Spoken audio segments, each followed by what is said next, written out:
Sunday night, I'd watch the practice with none of my friends. I'd turn the dial to ABC to see the creep of the week that Bobby Donald defends. But I'm out of practice. With your hosts, Keith Barney,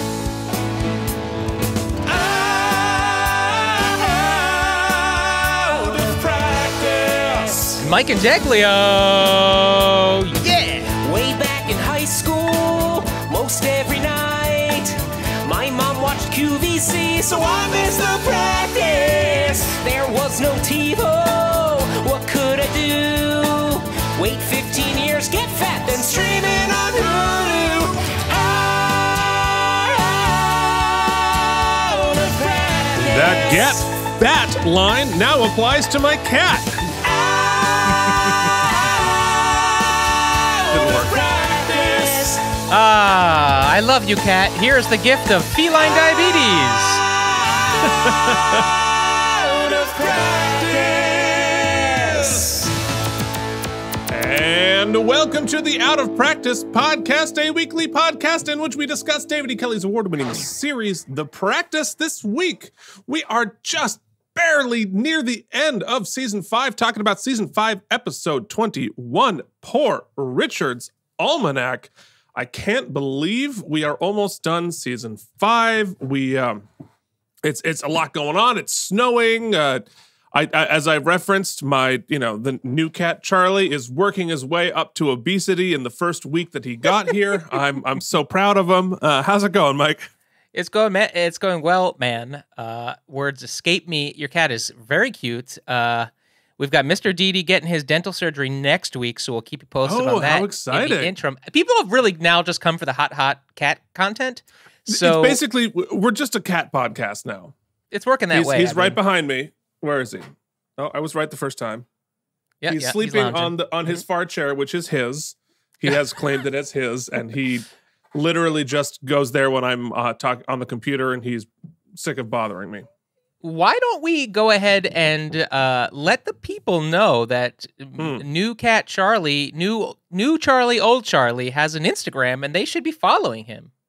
Oh, sure, of course. You can follow Charlie Jr. at Charlie Jr. the cat on Instagram, and I update that Much more frequently. I want to be successful, as opposed to my own or Oops's or any of my other 500 things. Yeah, it is. I think Charlie has grown more in followers than anything I've ever done, because clearly people don't want me, they want my dumb cat. Now, remind me, because I have the brain of an old man. I don't believe that sweet BB, the dear departed blind puggle, was alive at all during the run of Oops, right? I don't think so. Yeah, I mean, it's probably like right around when we were starting. It was the cusp, yeah. So, the last year of her life, last 2 years of her life or whatnot, we had decided, because, quick primer, we had a pug who was... who got this kind of awesome random sort of disease that is sort of in the early phases of kind of being understood, called SARS with a D. And she just went blind instantly, and we were all panicked that she was gonna hide under the bed. And long story short, she lived her life like she didn't even know. She learned how to walk around Astoria Park. She learned how to get around the apartment with no vision whatsoever. So we decided that we were gonna I was going to write a children's book, which I haven't done. I should still do that. And also... You should. And also start an Instagram, so we could kind of bring awareness to her or whatnot. And like you said, Keith, instantly, it's still growing. When she died, I got sad. Really? Yeah, when she died, I got sad, and I just we don't update it anymore, and I don't even have it on my phone anymore. But I did check in relatively recently, and she's, it's like 6,000 followers. And oh my God. I know I should probably hijack that account and use it because it's got followers. Absolutely. I mean, I think BB would want you to promote Out of Practice on her Instagram. The content on this channel has taken a turn. It's really just that went from cute to what's going on here? Do they need help? Yeah. So I hope that we can solve the problem eventually of what the hell's happening with Skype recently. For weeks, for months almost, you didn't delay, but now you delay all the time, and I can't quite figure it out, but I will eventually. Yeah, it clicks in and out, but whatever. That is neither here nor there. Is anybody really watching me that carefully? I can tell you that I'm not, and that's really no. That's really all I know. So we should talk about, you also have a new addition to the family. You want to introduce your new addition? Yeah, I should have put a picture and I didn't. It doesn't really matter. It's gray. But so, we've been driving a Honda Fit. We've lived in New York City for all the years. And so when we bought that car, we had traded a Jeep in after Jen's dad had passed away, and you can't have a Jeep in New York City. It was a Grand Cherokee. This thing was huge. Awesome car, but so when we bought our 2012 Fit, our only criteria was small, very small. Right. And mission accomplished. Yes, it was a small car. I could park it anywhere. I could park that car anywhere. Anyhow, the biggest issue it had was that if you hit a tiny bump or a little pothole, the tires exploded. They were like 15-inch tires, and they also were stolen quite frequently. So the tires were an issue on the Honda. So we moved to Pennsylvania. I don't plan on being here forever. We probably will move back into the satellite New York State area. You're going to move to our neighborhood so we can hang out more. Perhaps. So this is a temporary, but, we travel a lot. We have a cabin upstate. We're going to be coming to Pennsylvania nonetheless. Within my first 4 months here now, I hit 2 potholes, but last week I had another pothole and I got another slow leak in my tire. So every 2 days I was having to put air in the tire, and I was like, F this. Our options are as follows. We're going to go invest in like a $1,200 set of snow tires and change them onto the car every year and find someone who will store them for us in the off season. Right. Or we're about to hit 90,000 miles on our car. Let's see what equity we can get out of it and just bite off the car payment and get a new car. So we started shopping around. Settled it down between the HRV, the Honda HRV. Jen likes a smaller car, but I wanted all-wheel drive if we're going to do this thing. So we settled between the HRV, the Honda HRV, and the Hyundai Kona. What's nice about the internet right now is I pit like 4 dealerships against one another. Ultimately, the Honda HRV is a step up size-wise from the Fit, which we had. We went from cat content to car content, baby. Yeah. But it uses we know a lot about cars. The same engine and drivetrain as the Fit. So like it drove like it was struggling. Interesting. Struggle bus. Nice car, beautiful. I've always had a Honda. But Hyundai made a really sweet offer to us. We decided to buy it's a brand new car. It's a 2021 Kona. Damn. It had 32 miles on it when I bought it. It's got remote start. It's got all the techie features, your like lane keep assist. All the tech nerd stuff, yeah. I did the stupid thing you shouldn't do. Yeah, focus up. Yep, that is just a blur. Yeah. Well, enjoy this blurry photo because I can't have it automatically focus without taking off Advil Cam. Oh God, I forgot about Advil Cam. Regardless, it also it can basically drive itself if you're on the highway, which is cool. I'll never use that because I still don't like that feeling. But Jen's happy, and Keith, I think any spouse out there knows that that's really all that matters. Truly. And now I owe all the money. Oh, I have to say though, everybody was really pleasant, really nice. But I've never met a car finance person who doesn't hate their life. So we had a great experience. It turns out, big win was I found out my credit. My credit has made the comeback, a Rocky style comeback, like Harlem Bassett, baby. About 5 years ago, I was in struggle bus credit territory, and I've worked fairly diligently to get it back, and I'm back up into the 730s or whatever, which is. Good job. Nice. For where I came from is really kind of bad. Anyway, point of the story is we get everything done. It was a done deal. We just had to sign the paperwork. Now, clearly, we go into the finance manager's office to sign paper, and they're going to try to upsell like their extended warranty and all that crap. So I was up front, and I was like, hey, look, I just gave you all my money for my down payment. We're not buying anything else. But she still proceeds to do her thing. Keith, she's wearing sweatpants, which could also potentially have been PJs. They were like fuzzy. They were not work appropriate. Ugg boots, like a Christmas flannel, disheveled, did not want to be there on a Saturday, was not rude, but so apathetic. And it was just like, I couldn't believe it. I was like, you're selling me a expensive car, and this is what I'm getting? And you know me. Well, I try to lay on the humor. I wanted to crack this egg. Oh, no, of course. Yeah. And I could not do it. Jen's kicking me because she thinks it's hysterical. And then she tops it off with my favorite. You know, we owned our last car outright at the time, and so we had a title, and we gave her the title, and just not even thinking, I say, well, when do you mail us the new title? And she goes, honey, you don't get the new title until you own the car.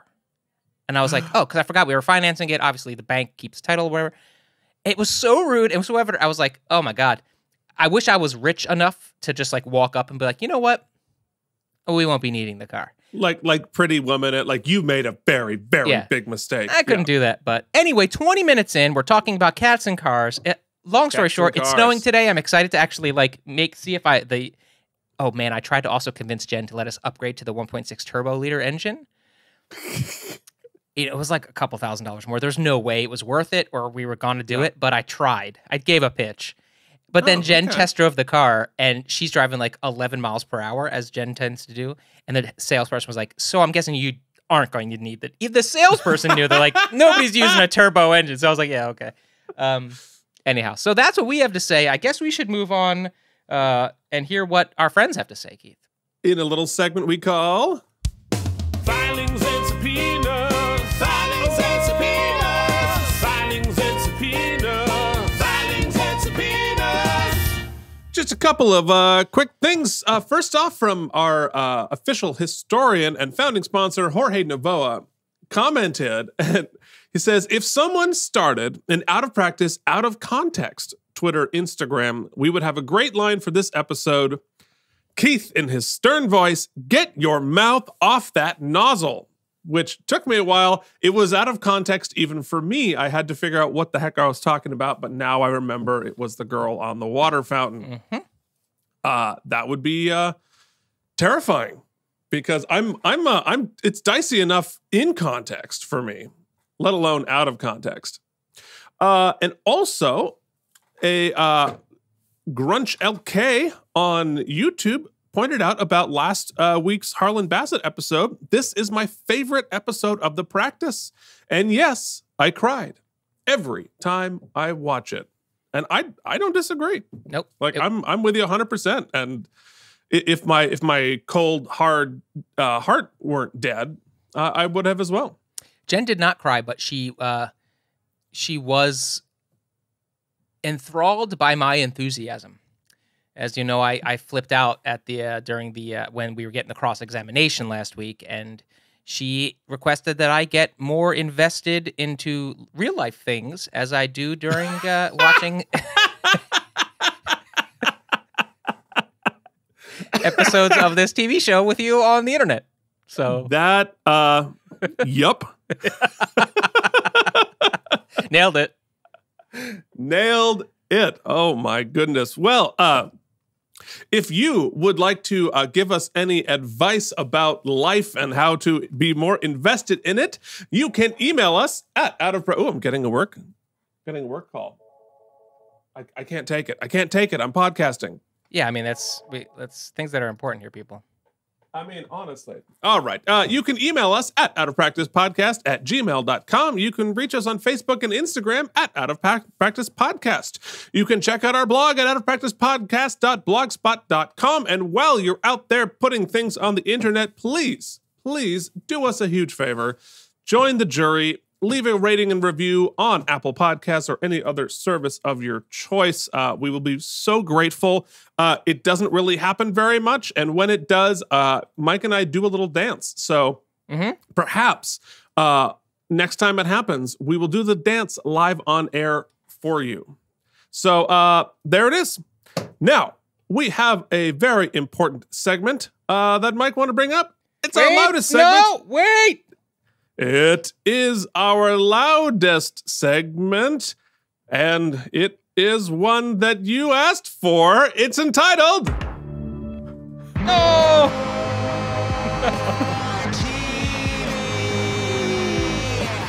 The last 30 seconds of podcasting was not great. No, I got a phone call. You requested this segment. It didn't happen. Why not, though? It's supposed to. I don't I'm know. still getting used. I'm trying the Elgato Stream Deck, and it's partially successful, but not particularly useful in this. Oh, you know why? I know why. You know what? I would like to know why we keep doing these things, because the vast majority of our audience is audio only. And yet we spend so much time talking about the visuals just because we're dorks. Yeah. Keith, roll it again. Oh, here we go. There you go.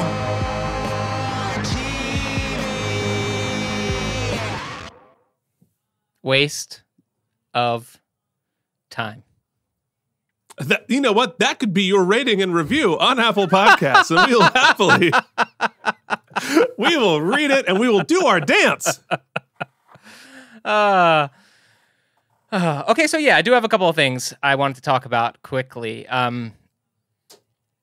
First things first, y'all know sometimes we do a segment called Back in Time True Crime, and I also love to watch my true crimes. So I was watching a little Netflix thing called Crime Scene: The Vanishing at the Cecil Hotel, which is kind of blowing up the Netflix right now.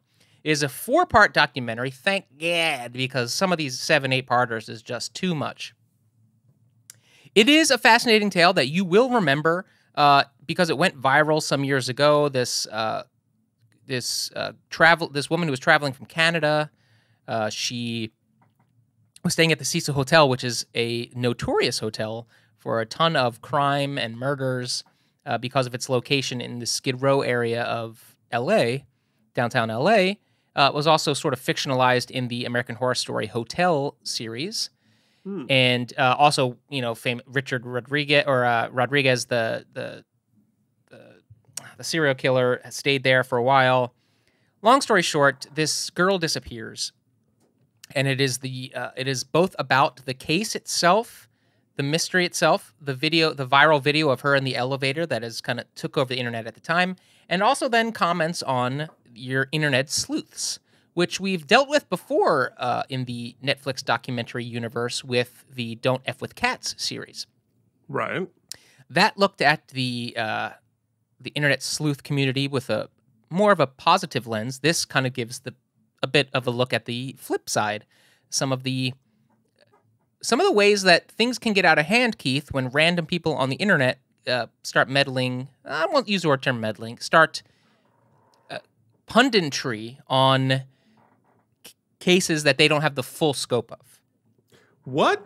Who in this world would just start talking and making opinions on the internet, unsolicited, unfactual, and unofficial, and just talk about all sorts of cases just out of nowhere? Who would do that? Unknown. Now, I have some criticisms in that I do recommend it. I think it is definitely interesting enough and a conversation starter enough and worth 4 hours of your life. However, it's one of those things where and there is a resolution, there is a fair resolution, but it's one of those things where it's clear that they structured the story so that you got certain pertinent information at the very end to bring to a resolution. Which otherwise would have ruined the whole thing. Ruined. I don't know, ruined. It's still an interesting exploration one way or the other, but you start to make these certain guesses and assumptions that you would never have made had you known this kind of information. Right, because because the filmmakers already knew the answer. Yeah, they back-ended it. Yeah. Which I suppose serves to sort of illustrate what the internet sleuths were doing. So which is why I forgive it. I'm giving them the benefit of the doubt that it's a device. Yeah, well, it's storytelling. I mean, even though it's a documentary series, you're still a storyteller, and you're still trying to figure out how to package this information in a compelling way. It's not a news report. It's a documentary. It's storytelling. Okay. Yeah. So anyhow, that's worth a watch, and I would like to put a plea out to our listeners.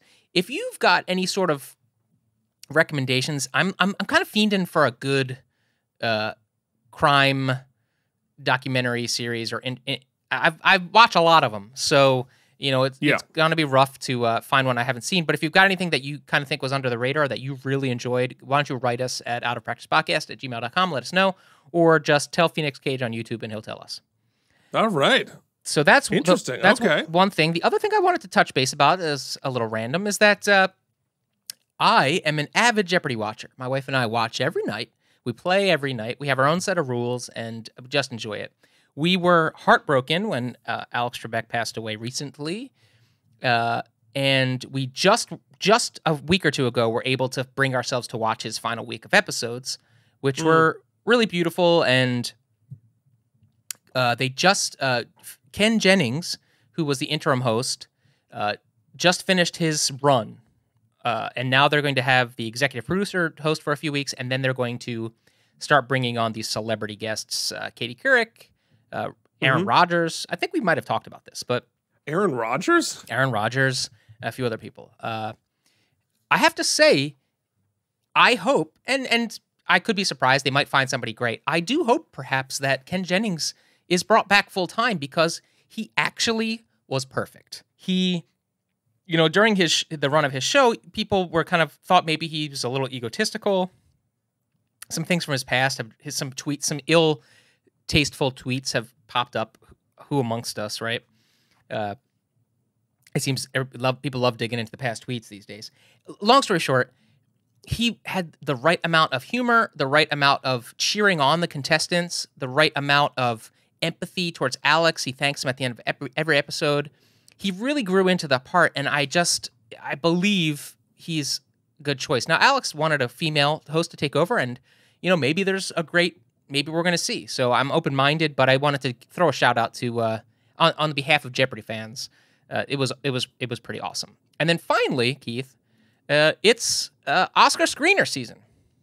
Oh, yes, it is. So whether you happen to be a member of SAG or you have someone in your life who's a member of SAG, it is that time of year. It's interesting because this is a year where many of the pictures were released on streaming services, be it HBO Max or Hulu or whatnot. Right. They're already there, yeah. Yeah, so I'm excited to jump in, and maybe we'll dedicate another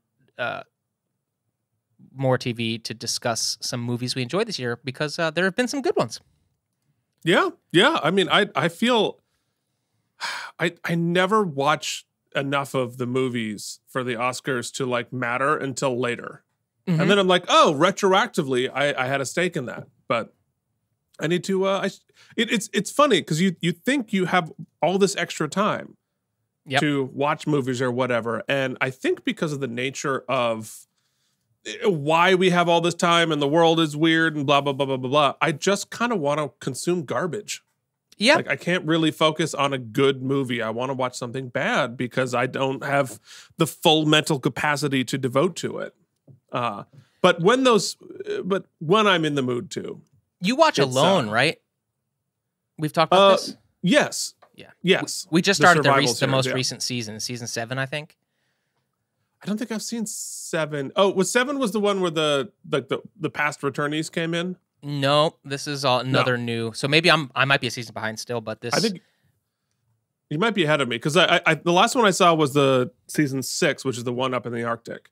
Yes, this 7 is also in the Arctic. One, is I think they knew they hit on some gold with that. So anyway, that is I think all I have to say on that. If we want to transition into something else, something else, something perhaps like hopping back into the time machine, back to May 6th, 2001, which was the night that season 5, episode 21 of The Practice, Poor Richard's Almanac, aired.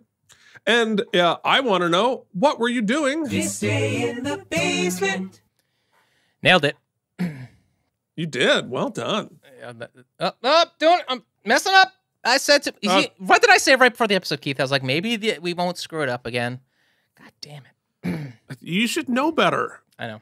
We're like 150 episodes into this damn thing. Not quite, but a lot. I think have you updated your Skype recently? Have I? I don't think so. I think that we might be that might be our issue. You're like you're all over the place today. Nobody cares. Sorry, I'm doing the thing again. Nope. Yeah, I okay. don't care. I'm all I do is watch myself, and even I'm not noticing. Oh my God, we are a mess today. Yeah, well, because it's fine in Skype. It's just the NDI transfer over to. I think they might have fixed some NDI bugs on the Skype side. Anyhow, yeah, as I mentioned, we're like 2 days from when my dad comes home from the hospital, and we like set him up. Interestingly, though we talked about that a little bit last week. That I'm very happy with the way kind of the last bit of his life went. However, I think like in his perfect universe, when he came home, he was going to get to like, watch TV and do some things and blah, blah, blah.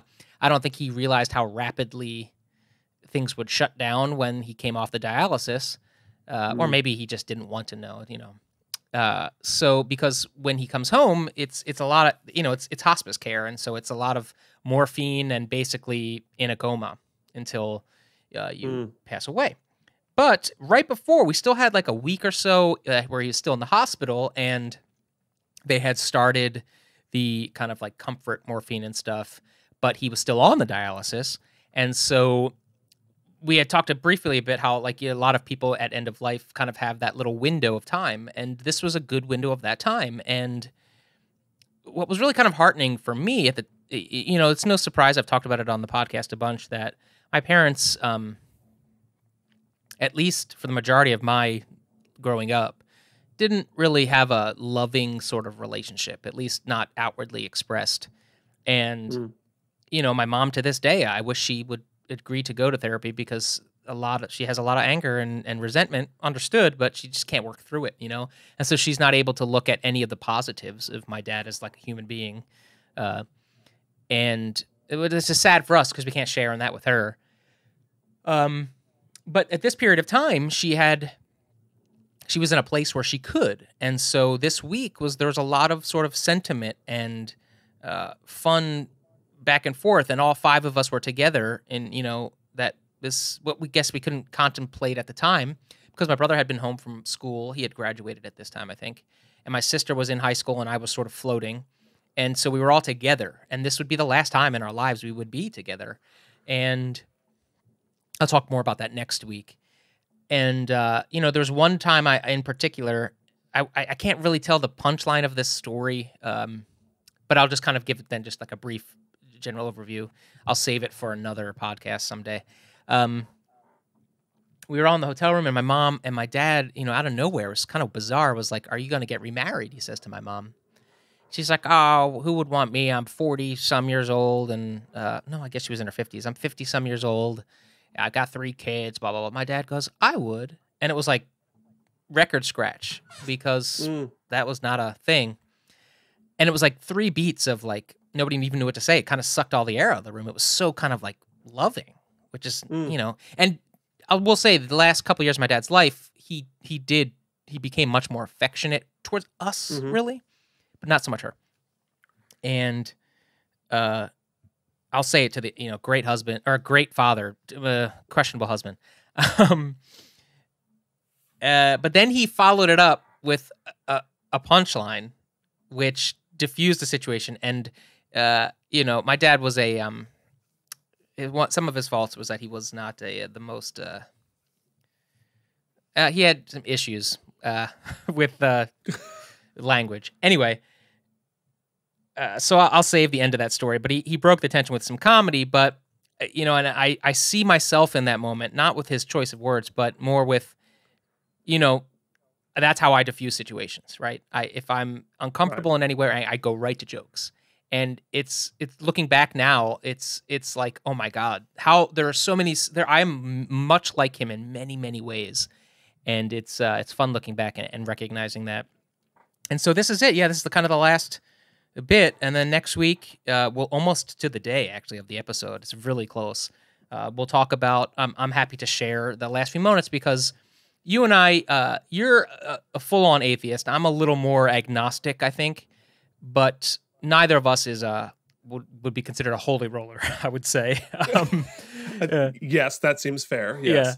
But this is one of two instances in my life where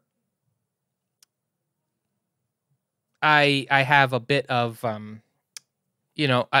at least coincidentally, we're sort of really interesting. I don't want to say it's not spiritual. We'll talk about it next week. And I'm glad that certain things went the way they went, at least anecdotally. And we'll talk about it. And so, yeah, that's where we are. I'm, it's so nice actually talking here now. I'm realizing like I'm much more at peace with this than than sometimes I think I am, because talking about it, I feel like, the story, at least this part of the story, I recall. You know what I mean? Yeah. You know what I mean? Yeah. It's very present, and I know that it's how it happened, because so much of the rest of the details of things are jumbled and out of place and completely out of chronology. But here, at least, I have a fairly good firm hold of a few weeks, so I feel good about that. Well, it's interesting. You talk about yourself like you're so like messed up on this, or it's unavailable to you, or like whatever. And talking to you through this process, and also a fair amount off camera about it. Like, I think you're like you're having a pretty normal and understandable and pretty reasonable and measured response, at least today. I mean, yeah, it's 20 years later, but like, I think, like, I don't know, like everything that you're saying seems reasonable and grounded and connected and healthy.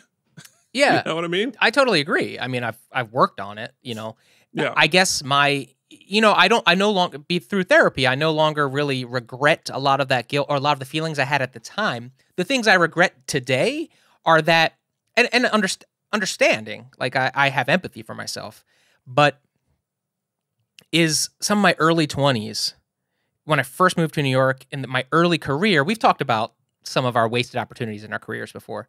But in my early career, I let this experience define me a lot more than I wish I had. Because here, as a 40-year-old man who, look, everybody's parents die. In some people, normal, some people, tragic, whatever it is. It doesn't define me anymore. It's a part of who I am, but it's not a defining characteristic, because it happened when I was young and I was seeking recognition of it from people because I wasn't getting it from my personal family. I made it more of an identity of myself than I wish I had, because I think it made me a sad person. It's really interesting because I just finished season 4 of The West Wing, and spoiler alert for season 4 of The West Wing. By the way, what's his name? Aaron Sorkin went out with a bang, right? You said he stopped writing after season 4. Yeah, season 4 is the last one. The whole kidnapping thing was absolutely epic. And then the exploration of the 25th Amendment was like, whoa. Yeah. Especially in context. Anyhow, Toby's ex-wife at this point says to him, I can't remarry you because you're just sad all of the time. And you're just too sad. That's one of the most devastating lines ever written, I think. And I recognize that if for a portion of my early 20s, I snapped out of it a bit. For a portion of my early 20s, when I should have been in New York, just being and living and finding myself, I was just too sad. And you can't go back and take it back, and it's understandable, but I recognize that those few years were, anyhow. Well, I don't think of course you were. Yeah. I mean, and who wouldn't be? What kind of, like, you would have to be some sort of a sociopathic monster to not have had a gigantic effect on you. And, you weren't sad as a person like Toby has written. You were sad because something sad happened. It's like, well, duh. And like, of course it fucked up a couple of years. Who wouldn't have that fuck up a couple of years? That's true.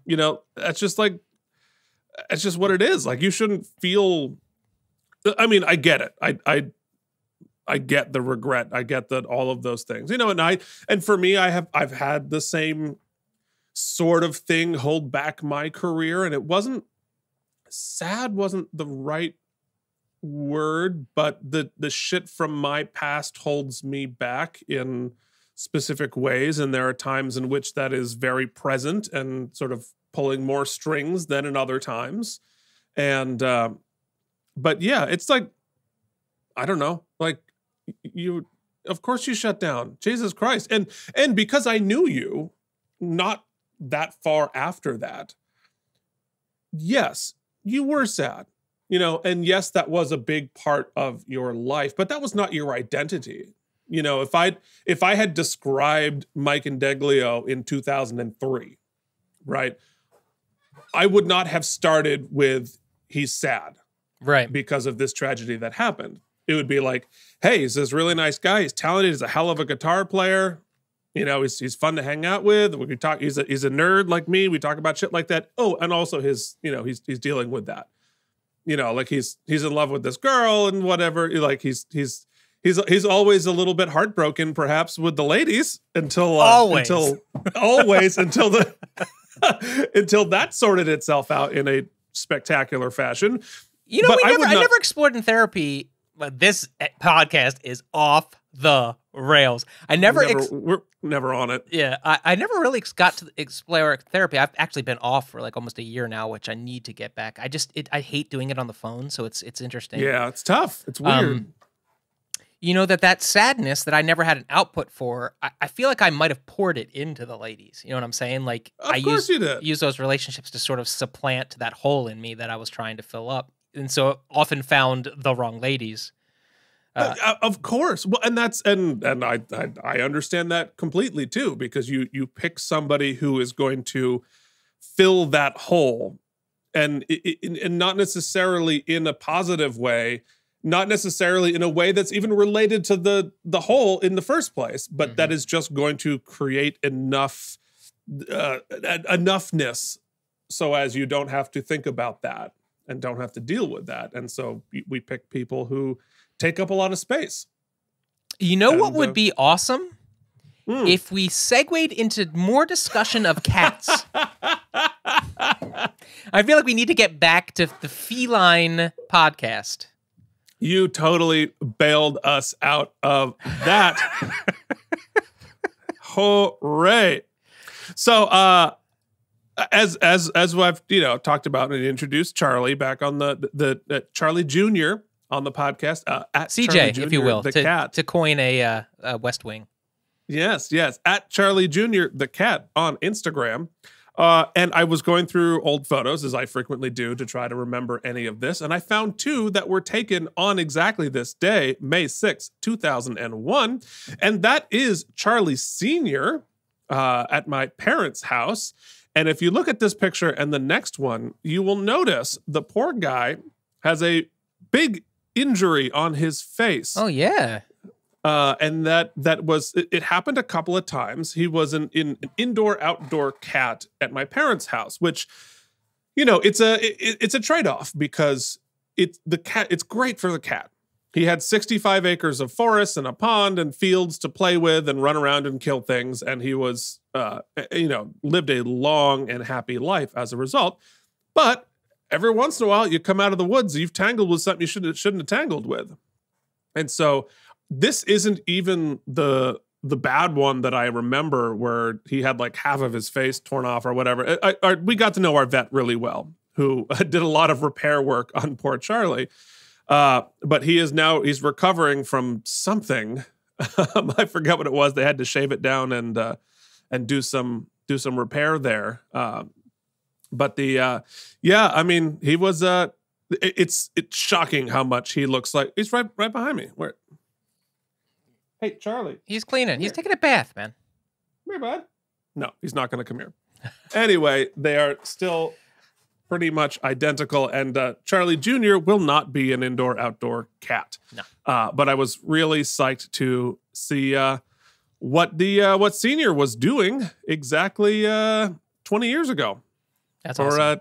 Yeah. It's he was such a good guy. I mean, I could go on. I could do a whole new podcast about Charlie Senior. But this was is what he did, and he was so bad, especially in his early days of running around and killing things, that he and his sister Bigfoot, we had to hang bells around their neck to give the woodland creatures a fighting chance, which they were not thrilled about. Anyway, so that's it. Now let us continue forward. What are we doing? Are we doing a podcast about something? Maybe. About anything like specific, or I forget what our topic is. Come on, soundboard. Here we go. Let's talk about... It's time for the Out of Practice Podcast's This Day in the World. The greatest hits, the biggest movies, headlines from Vermont, essential sports updates, and for some inexplicable reason, the weather from 20 years ago. Now back to Keith and Mike. And we are again talking about May 6th, the year 2001. The number one hit continued to be All For You by Janet Jackson. Here is a bass cover of All For You. The top movie was The Mummy Returns. What? I believe that was the top movie? That was the top movie. Well, I think at some point we covered The Mummy was the top movie for a previous... Mummy Returns is The Rock's like big screen debut, right? Or was that? No, that was Scorpion King. Oh. That was the third movie. Why do I know that? I don't think I haven't even seen it. Was the two still with Brendan Fraser? It was still, yeah. Okay. It was still Brendan Fraser. Yeah, so there you go. The cover of the Burlington Free Press talked about laying blame for milk costs, which there was... I think I remember something about this. I think from Vermont's standpoint, the problem were the cost of milk was too low. Oh. And so the farmers were not able to make any money. Now, in Vermont, Keith, what do we tap in order to get the milk? What do we tap? Udders, cows. Okay. Great. Yeah, it doesn't come from a different place. It doesn't come from a tree or a rock or something. It's just the regular way. They're just, Vermont cows. All right. Thank you very much, Fake Janet. It's now time for everybody's favorite segment. It's time for Sportsball. In Game 6 of the conference semifinals, Glenn Murray of the Los Angeles Kings scored the only goal of the game in the second overtime at Staples Center, setting up Game 7. One more chance for former Bruins captain Ray Bourque to keep playing in his 21st and final season to finally win the first Stanley Cup. Stay tuned to see if the miracle finale happens. This was the year. Just very quickly, if you're a Bruins fan or a hockey fan, Ray Bourque was the captain of the Bruins for 20 years. Started playing when he was 18, but the last two seasons of his career, he'd never won a Stanley Cup, and the Bruins were bad at that point. And out of respect to him, they traded him to the Colorado Avalanche to give him a shot at winning the cup. And so all Bruins fans became Avs fans, hoping that he would win. And it traded a midseason the year previous to this, and they didn't win. So this is his last gasp in his 21st season to try to win the Stanley Cup. Grizzled old Hall of Famer Ray Bourque. So stick around next week. I'll let you know what happens. All right. We have any weather? It's snowing. Great. I'm a human being. God damn it. My life has value, and I'm not going to take this anymore. It's time to talk about the damn episode. This episode, Poor Richard's Almanac. Another great pun. They're really punny in the episode titles, Gideon's Crossover and such. This was written for the second episode in a row. David E. Kelley is not credited as a writer on this episode. It was written by Jill Goldsmith, Lucas Reiter, and Jonathan Shapiro, and they last worked on The Confession, which was an episode we really liked. And this episode was directed by veteran Jeannot Soir, who last directed Mr. Hinks Comes to Town. Two very good episodes. So that brings us with only one last thing to do.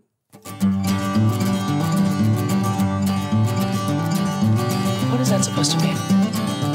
What's your problem? Is this what happens to women when you insert your penis? Let me hear it now. What? What does Mike think's gonna happen? You know, what if he would have drank the curdled milk? Then what would have happened? That's a good question. It is a good question. Now, I already will thank Keith because the salad down here really reminds me of the fake eating.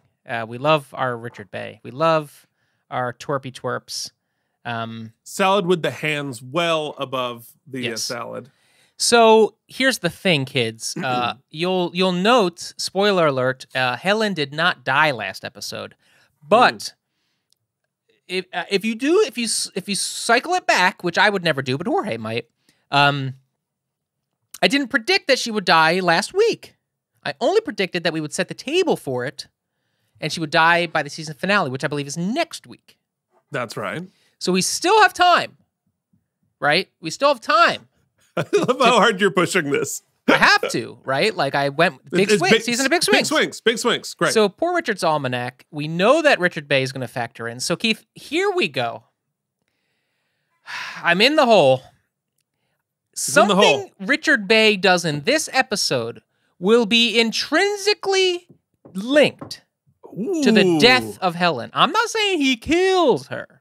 Wow. I'm saying that a decision he makes, a case that he's a part of, will lead to the death of Helen Gamble. Yeah. Okay. Look, big swings. We're doing big swings. Like, of course, what do we do next season? If season 5 is the season of big swings, next season is the season of little swings. Like somebody's going to write something on a piece of paper. We're going to have to figure it out. But I'm thinking, because look at Ray Abruzzo in the bumper you put up. He's going to be pissed. They're going to imagine if Helen dies, like Bobby, everybody, and then what if we have to defend Richard? Okay, I'm getting ahead of myself. Ooh. I'm sticking with Helen's gonna get season finale is defending Richard Bay for murder. Oh, I like that. Helen's getting dead, and Richard's gonna have something to do with it. Wow. Well, Lara Flynn, if you're listening, write in. But before you do that, it is time to switch over to your podcasting service of choice and listen to us talk about poor Richard's Almanac. We'll see you back for the OOPSY. And we are back, baby. Woo! We are back, and shit just got real, folks.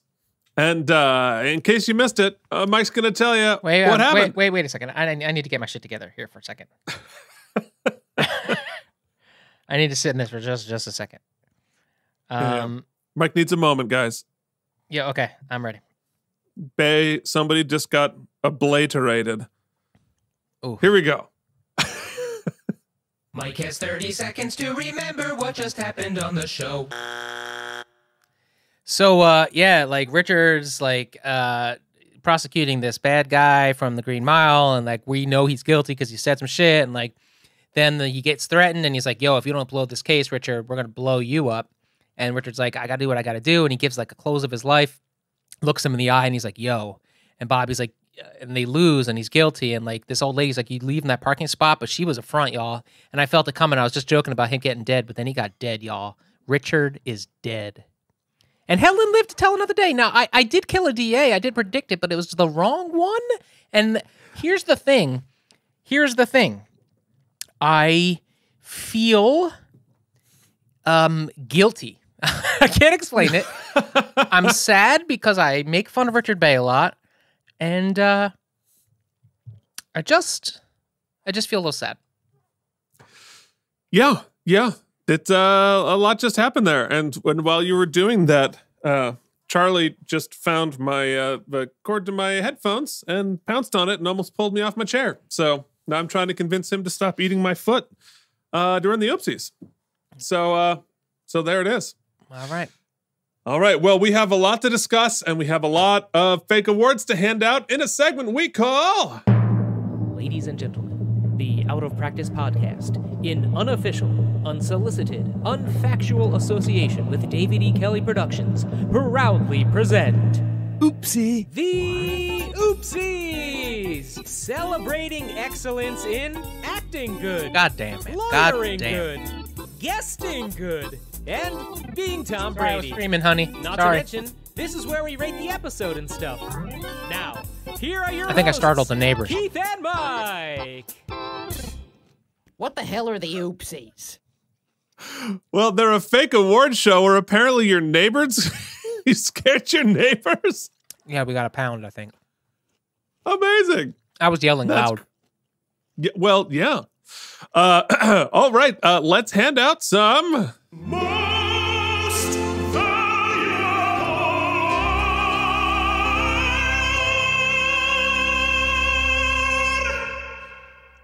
Charlie! Who do you think is the most valuable lawyer, Charlie? Oh, I hope he farts right in your face. Oh my God, he has been... He was bored for almost all of the podcast. Now he is desperate to play and is biting my hands. So But we're gonna play. We're gonna play in like 10 minutes. Okay, Charlie, I think I mentioned it earlier in the episode. If you were listening, if I was in Richard's shoes, I would have folded like something you fold, and yet he stood in it. He gave one of his Richard Bay signature DA speeches to Helen about how he can never continue his career if he doesn't do the right thing here, and he does the right thing, and he wins the case, and then he gets shot for it. So he paid the ultimate price, and the ultimate price deserves the ultimate award, which is the MVL Oopsie.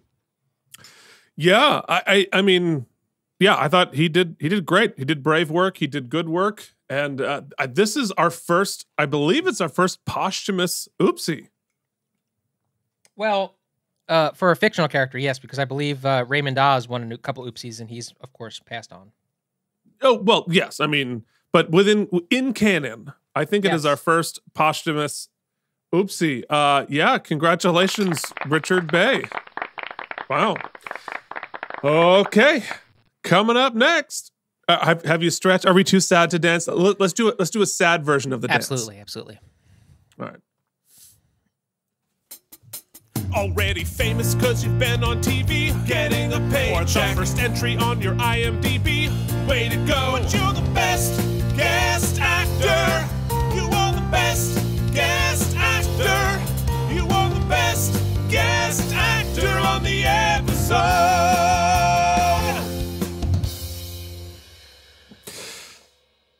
Yeah.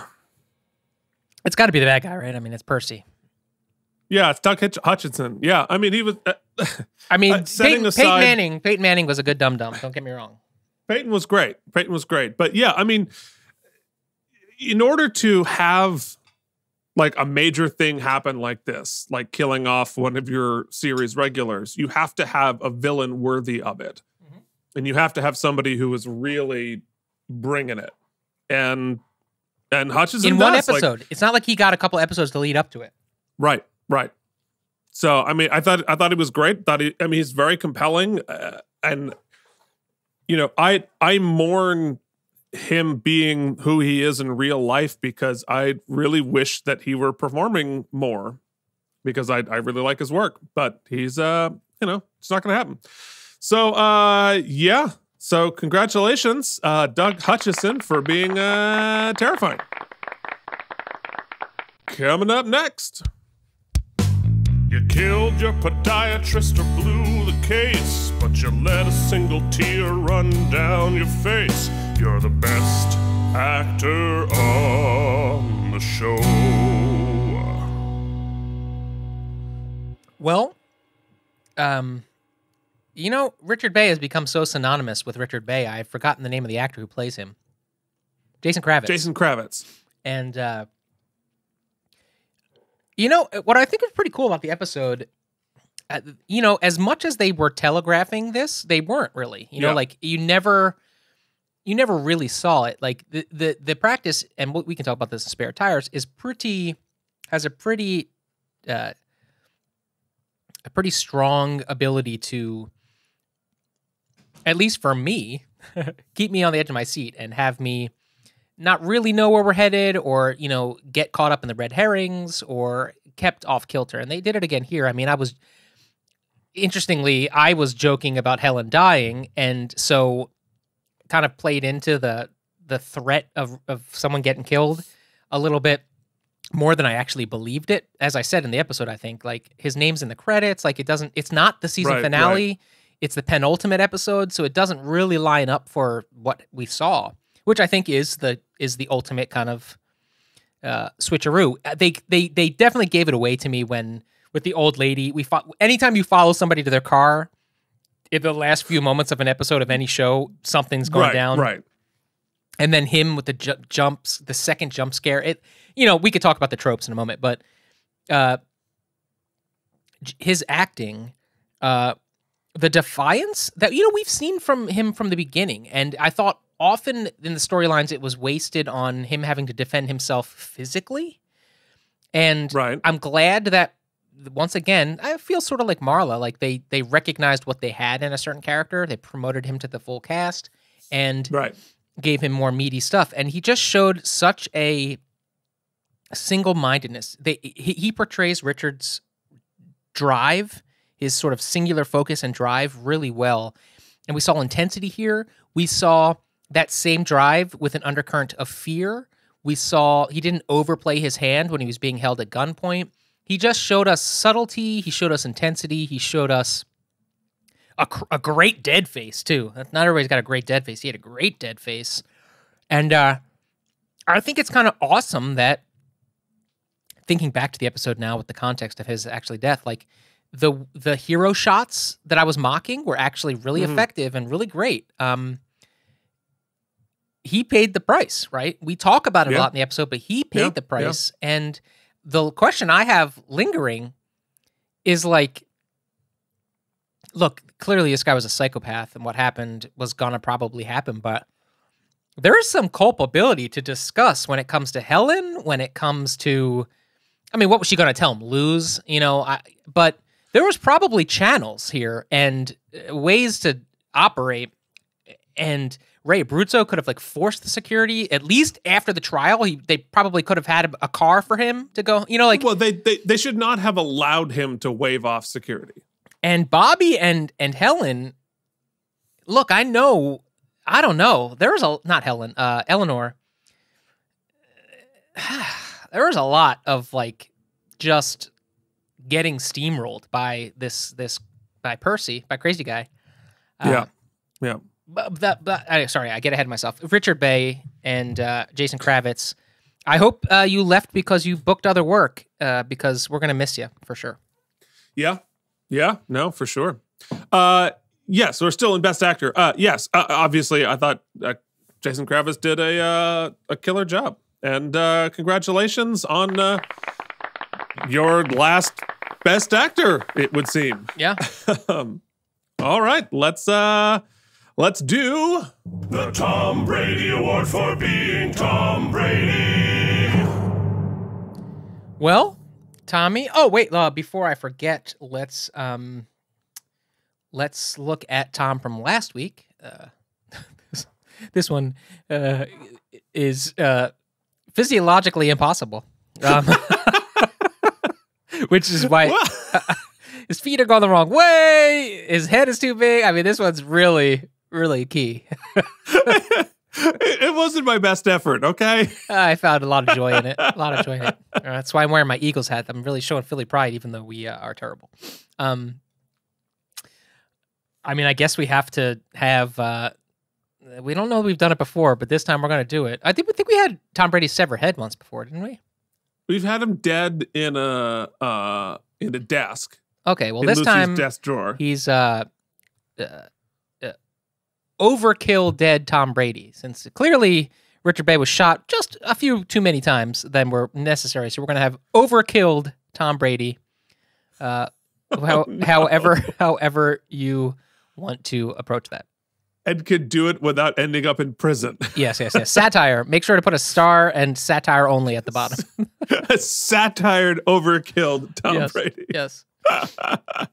Okay. Well, congratulations, satire overkilled Tom Brady, for winning the Tom Brady Award for being Tom Brady. There's only one last thing to do before we can all move on with our lives, and that is... Ladies and gentlemen, it is time to announce how many spare tires this episode gets. This is actually a little bit difficult because I don't have a lot of time to process this whole thing. I was the whole time joking about him getting killed, just to fit in with my stuff, but it really did happen. And I have to think back now whether I think they did it well or not. I did not believe it was going to actually happen, full context.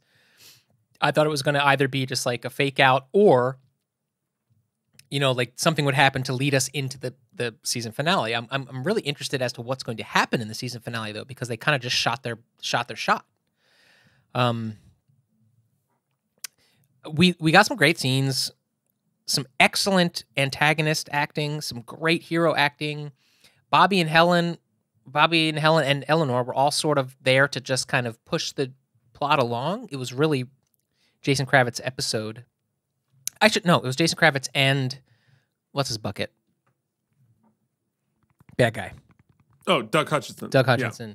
They really carried this, and I thought, I mean, it's one of those end of the season sort of hyper dramatized episodes. So it's not like our fave. I wasn't psyched up like the Bobby McRambo thing, which sometimes, I kind of get. I don't know. I'm a little. Oh no! Ah, you did it to yourself, Damn not me. I don't know. I liked it quite a bit, but I don't know that it was like perfectly handled. And I don't know what it does for like the whole arc of like. There's got to be fallout, right? So maybe the season finale is just the fallout from this. I liked it. They got me, so I mean that counts for something. And even with being super murdered, it didn't reach the point of like too much like Bobby McRambo, which I think I still gave like a too high score to in retrospect. You did. But I did. I mean, I shouted so loud that I freaked out my neighbor. So I mean that is a testament to. It's got to count for something. Good writing. 8.65.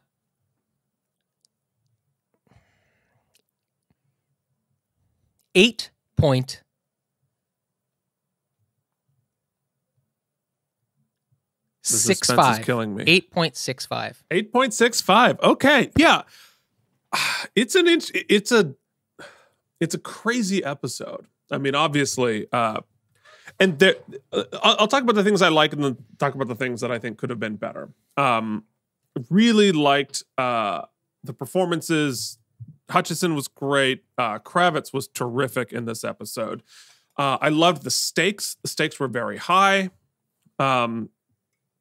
And so, and I think the construction of it was pretty good. I mean, I liked the direction.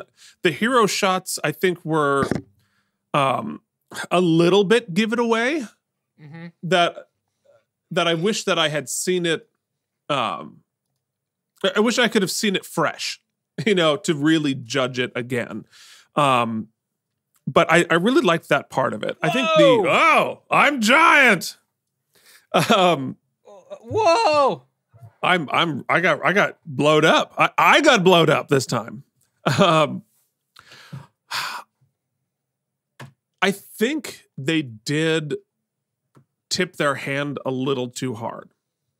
And I wish that we had gotten some piece of it that would, because I understand you have to set it up and you have to, and you think the episode's going to be about his fear. It's going to be about the suspense. It's going to be about the effects of a threat like this on a character. And had the episode ended with him afraid in the car and not be shot, and like he breaks down because of the consequences of that threat, and then that becomes a storyline for the character, then I think they handled it exactly right. But the fact that they were going to go ahead and kill him, a couple things. One, I would have liked a bigger storyline setup.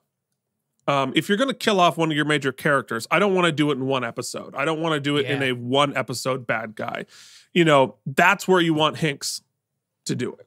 You want somebody we've spent some time with and paying something off, as it just felt abrupt. The other thing I would have liked from it is, Charlie, don't eat the TV,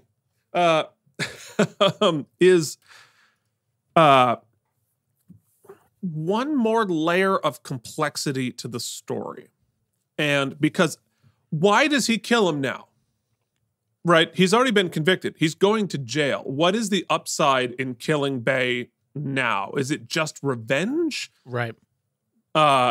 If there were, if we zoomed out a little bit and we saw more of Hutchinson's business, maybe there were the cartel above him that wanted to set precedent for what happens to the next person that they try to prosecute. Just, so that if the cartel is like, hey, if you do this, we're going to kill you. But there's no upside for Hutchison himself to take out Bay. I've frozen. I know I froze. Everybody enjoy my stupid face, my stupid frozen face. There I am.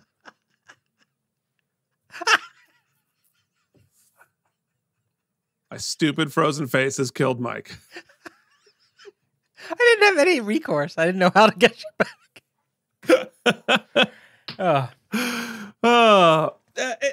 Anyway, I would have liked an element of a better reason for him to have killed Bay after being found guilty. That if there was some other piece, some other reason, some other complexity to the story, as opposed to just flat out revenge after the fact. Mm-hmm. So those are all of my thoughts. I did like the episode. Obviously it's it's like a seminal, groundbreaking episode, because it is the first time we've killed off one of our major characters. So like, that's a thing. So all told, I think I'm going to be pretty close to you. I'm going to give it an 8.27 spare tires. Okay. And clearly this is an homage to Richard Bay on our It's a send-off. It's a send-off to Richard Bay. Here it is. Thank you for your service. I'm sorry you're leaving the show because I really like Jason Kravitz. Yeah, like I said, I imagine he had another gig. It seems silly to just kill off a good episode, especially when Helen and him still haven't had their date. He didn't. Actually, according to the trivia, David E. Kelley called him up and said, like, I'm so sorry, you're great, but we don't know what to do with your character. Oh, man, that double sucks. That double sucks. But that phone call does absolve me. Wasn't my fault, turns out. Yeah, see? Wasn't your fault. Okay, folks, you have gotten through another episode of the Out of Practice podcast. If you would like to write in and tell us what you thought, you can email us at outofpracticepodcast@gmail.com. You can find us on social media on Facebook and Instagram at Out of Practice. You can check out our blog at outofpracticepodcast.blogspot.com. You can do us a huge favor that really, really helps and join the jury. Leave us a rating and review on Apple Podcasts or another service of your choice. Let us know. We will read it and welcome you to the jury. This episode is brought to you by generous donations from Leanne Wrights, Cloudlover69, Jorge Navoa, and Jennifer Masanova. You can join them, folks, if you want to. It's your prerogative entirely. You can do so by one-time donation, monthly contribution, as some of our sponsors do, and, click the links in the show notes. You can also just tell a buddy, you know what I mean? And send us, like, a tech dude, because it's just, Keith's out of sync. I can't get any of the things right. I mean, look, this was 4 hours. Mm-hmm. We're just going to wait till the trailer runs out, a couple more seconds. Thanks to CEO Jen for this coffee. And let me tell you, if you don't slip on that banana peel, if you make it through to the end, just remember. Yeah. If you don't join the jury, I'm going to murder you with laser sounds. Laser sounds.